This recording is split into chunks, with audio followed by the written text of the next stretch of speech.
Hello guys केनता आशा करी सब लोग बढ़िया रवास। तो मुझे तुम ब्लॉग स्टार जिनू बाबू। तो आज ब्लॉग तो तुमने जान रवास।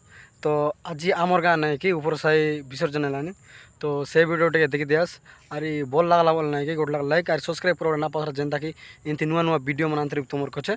तो लास्ट नु पास जाए देखा चोरतले देखा ये वीडियो केनता अच्छे और कमेंट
वीडियो बोल लग रहा है वीडियो बोल लगला बोलले नहीं कि गोटे लाइक करवाटा और सब्सक्राइब करवाटा ना पासरा गाइज एंती नुआ नुआ वीडियो देखा कुछ है रही आज एतकी आगा बाय बाय।